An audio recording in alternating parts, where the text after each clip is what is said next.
Meantime, related to it, because there's another aspect of this, is shipbuilding, David.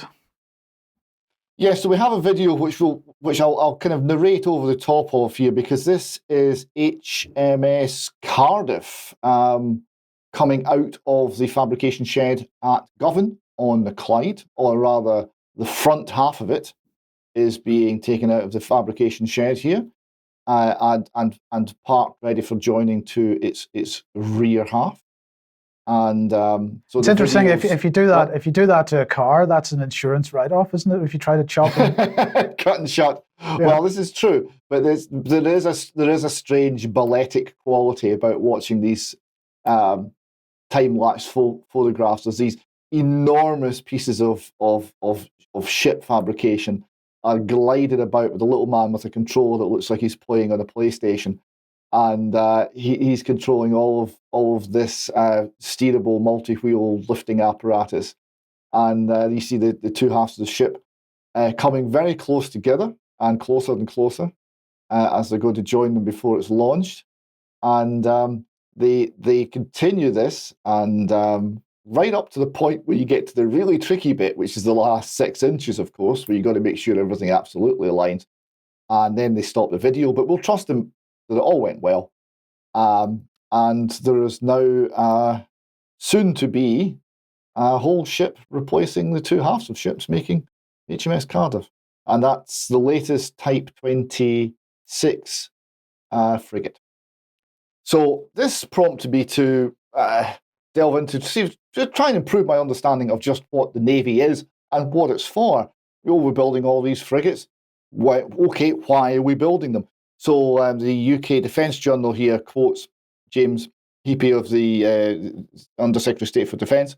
He said, in 2030, it's always 2030, the Royal Navy will maintain its primary outputs for homeland defence, carrier strike, littoral strike, and persistent engagement with more advanced capabilities as part of Integrated Force 30.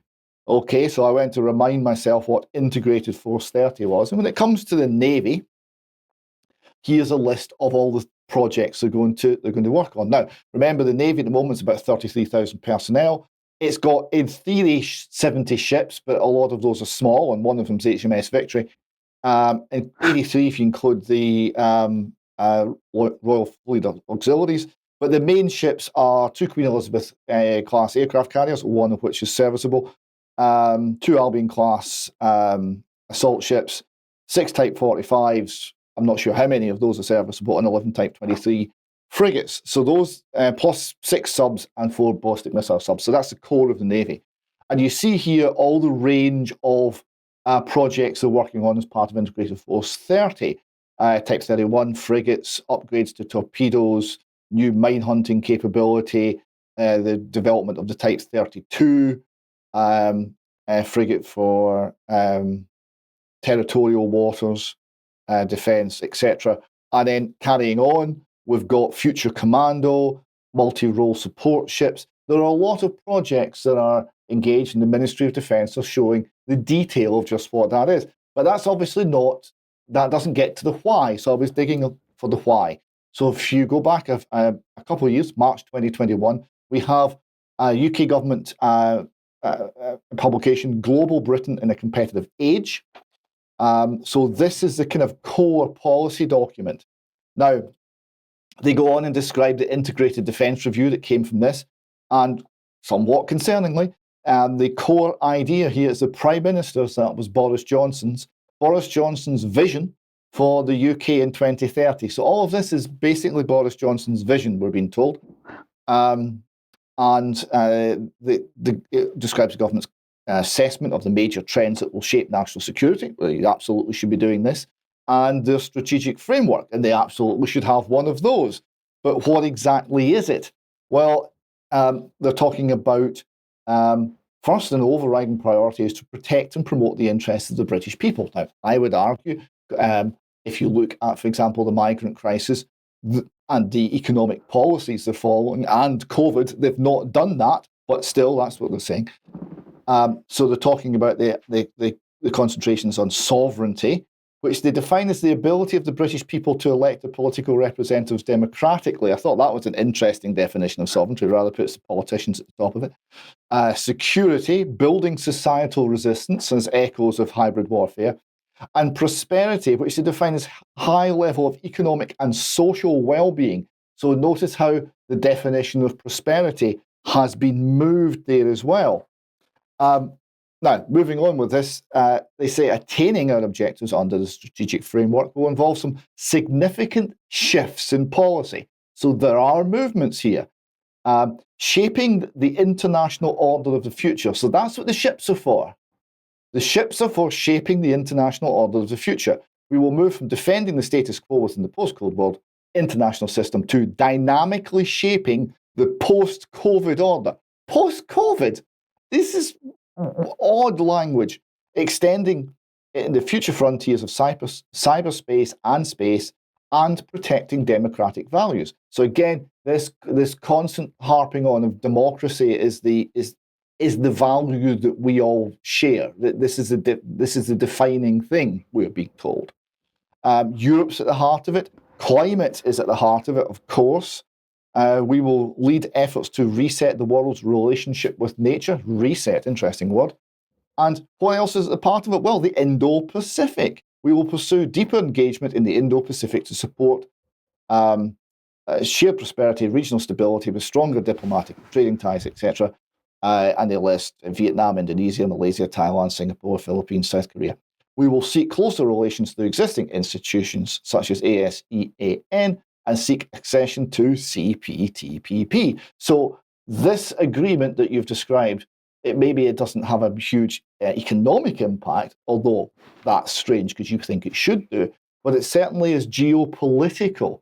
It was part of the defence review objectives. Indeed. But on the issue of ships and shipbuilding, particularly for the Navy, unfortunately, the House of Commons Defence Committee has just released this report. It is broke, and it's time to fix it, the UK's defence procurement system. And let's just have a look at what they have to say, because they're talking about Type 26 frigates. The delay in the Type 26 programme comes at a cost of £233 million, close to £250 million, thus placing further pressure on an already highly stretched naval budget.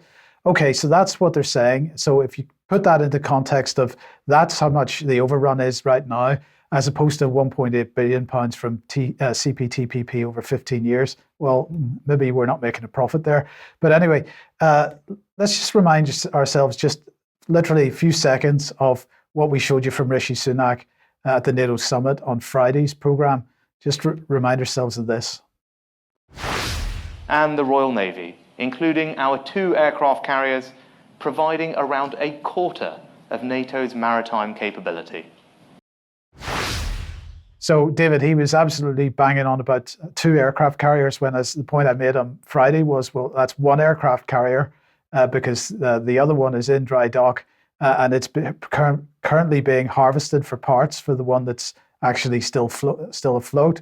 But coming back to this report then, let's look at the next little quote from it. They say, moreover, DENS's poor oversight of the Type 26 programme, coupled with its highly unenviable track record of managing ship refits, some of which have run years late, added to the propulsion problems with the Royal Navy's Type 45 destroyers, has led to a perfect storm whereby barely half of the surface escort fleet, itself much reduced, is operationally available at any one time. Now, of course, this is the point that Brian has been making time and time again over the last, 15 years anyway. David, based on bearing in mind what you've just commented on, very, very briefly, the situation is pretty poor. Well, it's been taken apart over the years. The core of a lot of these things were the Royal Navy dockyards themselves, and I don't think they have anything like the capability that they had.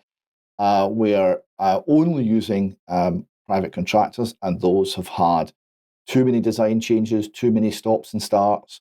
So we've reduced hugely the investment into shipbuilding coming from the source of the Royal Navy, and now we're trying to crank it up again. And not surprisingly, this is coming with problems, with growing pains. It takes a while to build up the infrastructure and the capability, and it's much easier to destroy it than it is to build it. Well, indeed it is. Okay, let's move on and welcome